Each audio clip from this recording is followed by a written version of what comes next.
Hey everybody, how's it going? This is a little how-to video for switching out traditional storm shields on Terminators to whatever storm shield you want to look like.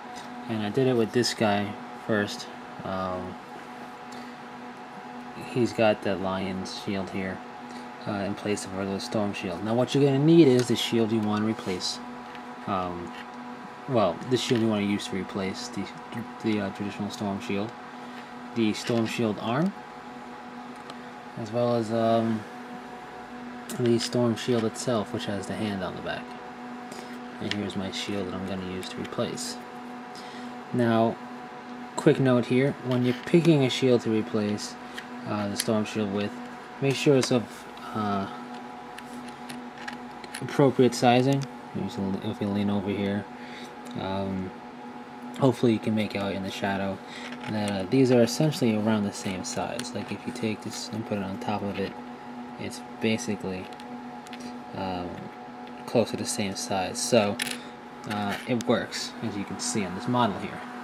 Now, not every shield will work. For example, like a high elf shield from Warhammer Fantasy, it will be a bit too skinny to use as a storm shield on a Terminator. But that's just an example. Alright, so once you got your pieces, the first thing you're going to do is you're going to take your storm shield itself, the Terminator storm shield, and you're going to clip it all around the hand. And what you end up with is something like this. It's clipped, so it's the hand, this is the front. It's all clipped up, all right around the hand and the little parts of the grip he's holding onto. The reason I do this instead of trying to make my own hand or cutting or doing a hand swap is because it has a grip already onto it, and it adds to the model. Because when you look at it, it looks like it has emitters and parts going into the arm and into the shield itself.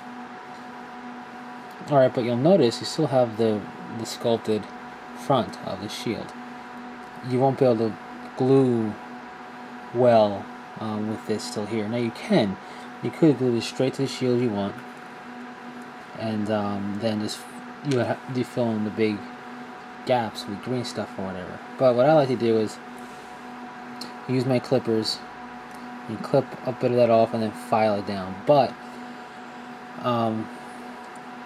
what I do is at this point I use plastic glue because it makes a much stronger bond between the plastics, and I glue the hand to the storm shield arm.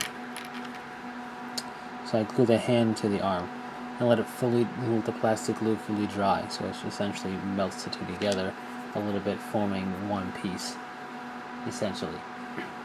I do that because you get a better grip on with the arm, on the arm itself. So you can hold it without holding onto the storm shield part at all, unless you fully file into it and clipper it down a bit. And once you get it well enough, now it's not going to be perfect, then you can glue the shield right onto that arm, like I did here. Now you'll notice there still is a gap I have to fill with green stuff. But in a pinch, PVA glue will also work if you don't have green stuff to mix up. Just doing multiple layers of PVA glue, filling it in with glue, letting it fully dry, filling it with glue again as it runs down. It'll eventually fill up and fill in the gap. It's a much longer process, but it does work. And then all you gotta do is paint it up and put it on your model and you're done. And that's how you switch out the storm shield on this Terminator's arm. There are other ways, I'm sure. This is just the way I do it. It goes pretty quickly, actually. Once you get all the parts you need,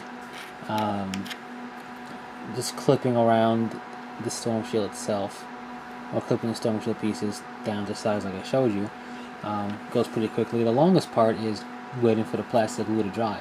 Once that's fully dry, you can then take this part, clipper it down, and file it down as far as, or as close, I should say, as you want to get to the actual inside area here. You don't have to be super neat about it either, because you're not going to see this. This is going to go into the back of your shield. And then you just fill in the excess. Oh, not the excess. You fill in the holes, the gaps. There you go. The gaps that you see here with either green stuff or glue, PVA glue, and you're good to go. You paint it up, and you're done. So it's a pretty quick and simple conversion work here to add a nice touch to your model. This is a Dark Angels Terminator with Thunder Hammer Storm shield, which is why I went with the lion's head shield on there. I thought it was a nice touch considering that power mark is Lionel Johnson. But it can work also with making World Eater shields with like the Ogre belly buckle thingy. I don't know what that's called, but or making your own shield out of plastic card. I can't think of any of the shields of the appropriate side off the top of my head at the moment, but that's the type of stuff you can work with. You can make your own shields, or any shields the appropriate size. Now, I know the Sergeant shield is a little bit bigger, a little bit longer, I should say, but essentially I would say as long as it fits roughly the same size as this Storm shield right here, which is what the standard Storm shield size is, you should be fine. So hopefully that was of some help. Give it a shot if you want to. You can really add a nice touch to your model instead of having it just like that traditional Storm shield. And you could even